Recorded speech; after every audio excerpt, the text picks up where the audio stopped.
ከታሪክ አንደበት ፕሮግራማችን ጀመረ። ለሰርጓ 2 ቀናት ሲቀሩት ከወደ እንግሊዝ ተደውሎ የተነገራት መርዶ እጅግ ከባድ ነበር። በሃይማኖት ውስጥ የተደበቀው መርፌ አንድ ቀን ፕሮፋይሏን ያይና የምታገቢውን ሰው ግን ታውቂዋለሽ አለኝ። ማለት ሳላውቀው እንዴት ነው የማገባው? እኮ ህይወት ነው። ከሃዲ ዘመነ ዲያብሎስ ነው። ተጠንቀቁ። የምታገቢው ሰው ባለትዳር ነው። ሰላም የተወደዳችሁና የተከበራችሁ ውድ ቤተሰቦቻችን እንደምን አላችሁ? በያላችሁበት ሰላም፣ ፍቅር፣ ጤንነትን እመኝላችኋለሁ። ይህ ድንቅ 24 ሚዲያ አንድ ነው። ፕሮግራማችን ደግሞ ከታሪክ አንደበት ነው። የዛሬ ባለ ታሪካችን እጅግ በጣም አስተማሪ የሆነ በተለይ ለስደት ላላችሁ እህቶቻችን ትልቅ ትምህርትን ያዘለ መልካም ነው እኮ ደግ ነው እኮ ጥሩ ነገር እኮ ያስብልኛል እንዲህ ብላችሁ የምታምኑት ሰው ሳይቀር ከአፈር እንደሚደባለቃችሁ የምትማሩበት ፕሮግራም ነው። የዛሬ ፕሮግራማችንን ሰብስክራይብ ሳታደርጉ እንዳትጀምሩ ሁላችሁም ሰብስክራይብ አድርጉ። ወደ ሰብስክራይብ እስቲ ቲው ኮሜንትም እንዳይረሳ። ሁላችሁም ሀሳብ አስተያየታችሁን እንድትሰጡን በአክብሮት እንጠይቃለን። ይህንን ፕሮግራም አሳድገን የማታስቡት ትልቅ የሆነ ፕሮግራም እናደርጋለን። ከታሪክ አንደበት ፕሮግራማችን ጀመረ። ለሰርጓ 2 ቀናት ሲቀሩት ከወደ እንግሊዝ ተደውሎ የተነገራት መርዶ እጅግ ከባድ ነበር። የምታገቢውን ሰው ግን ታውቂዋለሽ አለኝ። ማለት ሳላውቀው እንዴት ነው የማገባው? እኮ ህይወት ነው። ግን እኮ የምታገቢው ሰው ባለትዳር ነው። ግን ወደ ግቢ ወስዶኝ አክስቴ ቤት ነው የሚለኝ። እዛ ቤት ሂጂና የራሱ ቤት ነው።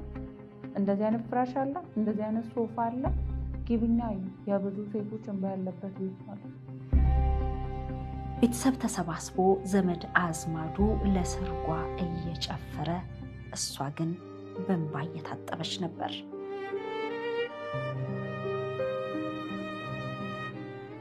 ፎቅ ነበር ራሴን ማጥፋትን ፈለጉ። ደግሞ ቤተሰቦች ያሳዘኑ። እኔ ኦኬ ለሞት ችግር የለውም፣ ግን እኔ ነኝ የምጦራቸው። ከዛ በኋላ ምን ይሆናሉ? ለሰርጓ 2 ቀናት ሲቀራት የሰማችው ጉድ እሷን ብቻ ሳይሆን ቤተሰቧንም አንገት አስደፍቷል። እኛ ሰፈር መንደር ነው፣ በጣም ይወራል። ትንሿ ነገር ትገናለች። ሰውን የሌል የሚፈርዱ የኔ ብር ነው የጠፋው፣ የኔ ባል የቀረው፣ እኔ ሰርጉን ያቋረጥኩት፣ የኔ ቤተሰብ ነው የተዋረደው። የዛሬው ባለ ታሪካችን እንግዲህ የቀድሞ ስሟ ብርቱካን ያሁኑ ደግሞ ፍቅር ትባላለች። ፍቅር እንግዲህ እንደ ማንኛውም ኢትዮጵያዊ ወጣት ሴት ቤተሰቦቿን ለመርዳት ስትል በህጋዊ መንገድ ሳይሆን በህገ ወጥ በበረሃ አድርጋ ወደ አረብ ሀገር ትገባለች።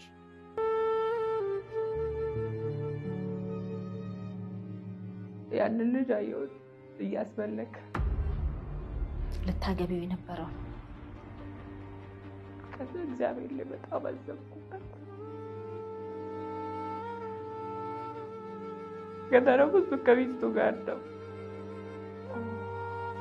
ይህ ታሪካችን እንግዲህ እንደሚያሳየን በ10ዎቹ ዕድሜ ውስጥ ነው ወደ አረብ ሀገር የገባችው። ከዛ በኋላ ፍቅር እንግዲህ ስሟን ከብርቱካን ወደ ፍቅር ቀይራ መኖር ጀምራለች። የበፊት ስምሽ ማን ነበር? ብርቱካን። በድንገት ቤተሰቦችሽን ሳያውቁ ለምን ድንገት መጣሽ? ቤተሰቦችሽስ እንዲቀበሉሽ ለምን አልፈለግሽም? የእናቷ ጭቅጭቅ ይጀምራል። ከ7 ዓመት በኋላ 7 ዓመት አረብ ሀገር ከሰራች በኋላ ለምን መተሻ አታገቢም ልጄ የሚል ጭቅጭቅ እንግዲህ የቤተሰብ ተጽዕኖ ይጀምራል ማለት ነው። ያው ቤተሰብ መትረጂ ከሆነ የሚፈልገው የአንቺን ደስታ ነው። ስለዚህ እንዳገባ ይፈልጋሉ። እናቴ ፐርሰናል በቃ እንደወልድላት ትፈልጋለች ነው። ስለዚህ ፍቅር ያደረገችው ነገር ምንድን ነው? ሁልጊዜም ቢሆን ያው ምኞቷ እየጨመረ የማግባቱ ፍቅረኛ የሚያዙ ጉዳይ እየጨመረ ይመጣል ማለት ነው። በመሀል እንግዲህ እኔ በበኩሌ በሃይማኖት ውስጥ የተደበቀ መርፌ ብየዋለሁኝ። ይህ በሃይማኖት ውስጥ የተደበቀው መርፌ አንድ ቀን ፕሮፋይሏን ያይና ወደ ፕሮፋይሏ ገብቶ በሶሻል ሚዲያ ይተዋወቃታል። በቃ ጀመርኩት። ያኔ አውቀዋለሁ ልጁን 1 ዓመት ከምናምን ነው የማውቀው። ስለዚህ እዚህ ቤተሰብ አወራው፣ ቤተሰብም ተስማማ፣ ልጁን ማስተዋወቅኩት። ከዛም በኋላ በተለያዩ መንገዶች ግንኙነታቸው ይቀጥላል። መጀመሪያ አካባቢ ላይ ፍቅር የነበራት ስሜት ሎርማን የሚባል የነበራት ሲሆን እሱ ግን የለመደ መርፌ ነውና ቀስ እያለ እያጠመደ ፍቅር ውስጥ ይከታታል። በስልክ ነው የማውቀው እና እኔ የዛን ጊዜ ወደ መንፈሳዊ ዓለም እየተጠጋው ነበር። በምፈልገው አይነት መንገድ ነው የመጣው። በስተመጨረሻ የ7 ዓመት ጉዞዋን አጠናቃ የእናቷን ህልምና ጭቅጭቅ በደስታ ለውጣ እናቴ መጥቼ በክብር አገባልሻለሁ ብላ የሰራችውን ከ2 ሚሊዮን በላይ የሆነውን ጥሪት ገንዘቧን ይዛ ወደ ሀገሯ ኢትዮጵያ ትመለሳለች። በህገወጥ መንገድ ወደ ውጭ የተሰደደችዋ ፍቅር ይዛ ፍቅርን አንግባ ለመኖርና እንደ ማንኛውም ሴት ህልሟን ለማሳካት ወልዳ ቤተሰቦቿን እናት አባቷን ለማስደሰት ልጅ ልታሳያቸው ለራሷ ማቅፋ ልትስም ቀን ቆርጣ ወደ ትዳር ለመግባት ትከሰታለች። አዲስ አበባን አታውቃትም።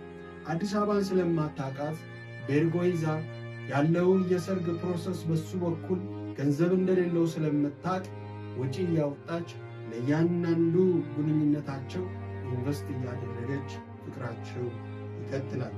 ሌላው ይዘጋጃል። ቤተሰብ ዘመድ አዝማድ ጠርቶ ጎረቤት ተሰብስበው እንደተናገረችው በመንደር ህይወት ውስጥ ያደገችው ማለት ባነሰ በኢትዮጵያ የአኗኗር ሲስተም ውስጥ ያደገችው የከሌ ልጅ አገባች እኮ የከሌ ልጅ ተመራ እኮ ተሳካላት የከሌ ልጅ አፈር በላች ተብሎ በሚፈረድበት መንደር ውስጥ ድግሷ ይቀልጣል።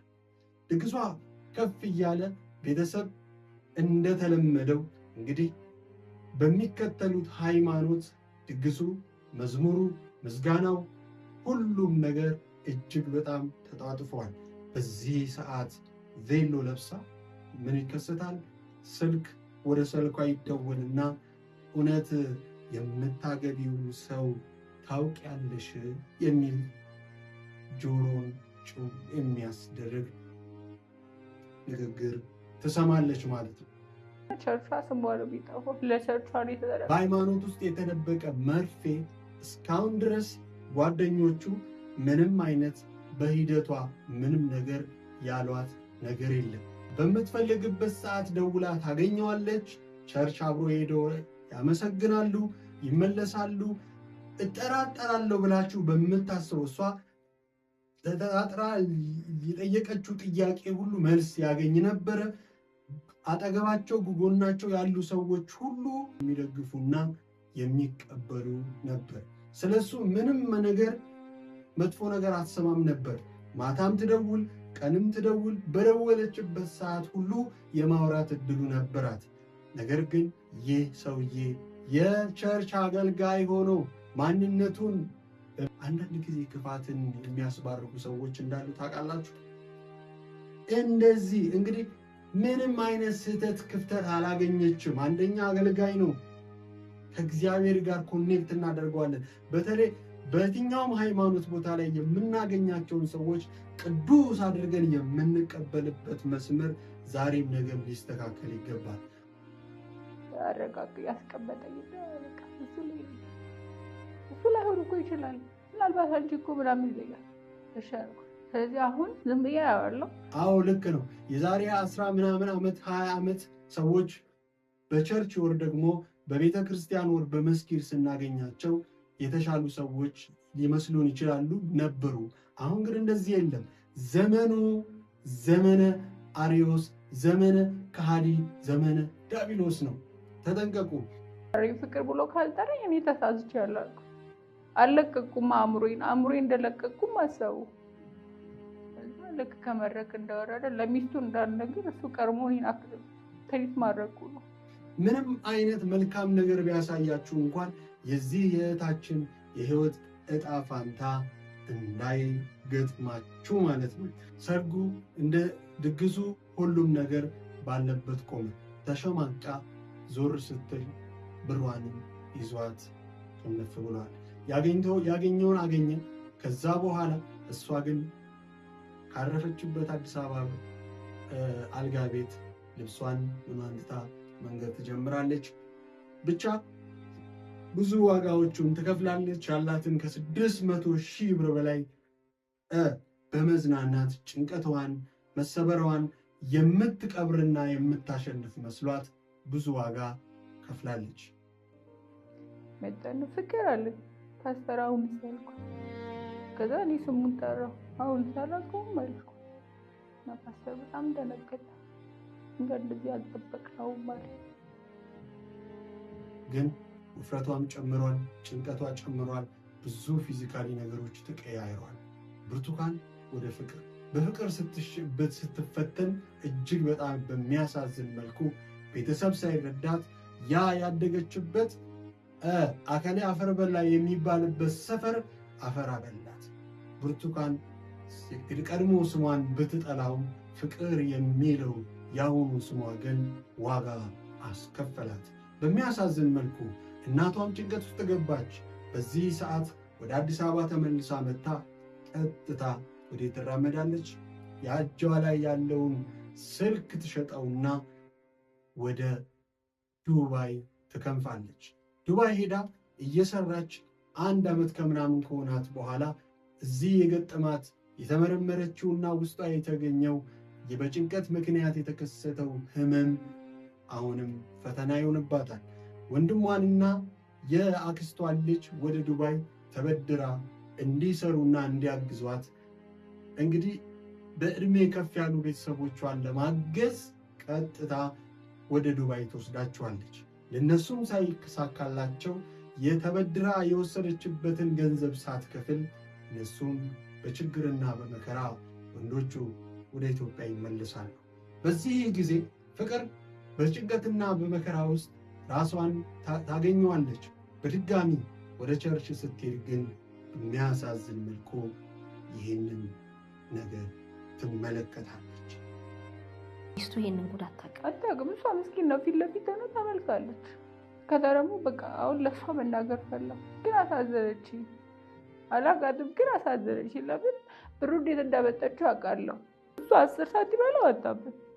እሱ ደስ ለፈን ነው እኔን የቀረበኝ፣ ለመውጣት ነው እኔን የቀረበኝ። አልፎታል። ለሱ ያን ጊዜ ጨዋታ ነበር፣ ተጫወቱት፣ አልፎታል። እኔ ጋር ምን አይነት ስሜት ጥሎ እንዳውቅ በቃ አበርኩኝ። ፓስተር አልኩት፣ ምንድን ነው አልኩት። እንግዲህ የተወደዳችሁ እንደሰማነው ከዚች እህታችን ታሪክ ትልቅ ቁም ነገሮችን እንማራለን። በተለይ አረብ ሀገር ያላችሁ ሰዎች ይህንን እየገባችሁ ብታዩ ትልቅ ቁም ነገር የምትወስዱ ይሆናል። ዋናው ማስተላለፍ የምፈልገው መልእክቴ በዛሬው ፕሮግራሜ አንዳንድ ጊዜ ነጭ የለበሰ ሁሉ ነጭ አይደለም። ስለዚህ ነገሮችን በሂደት በደንብ የማጣራትና ልምድ መውሰድ፣ ልምዶችን መቅሰም እና መለማመድ ያለብን ይመስላል።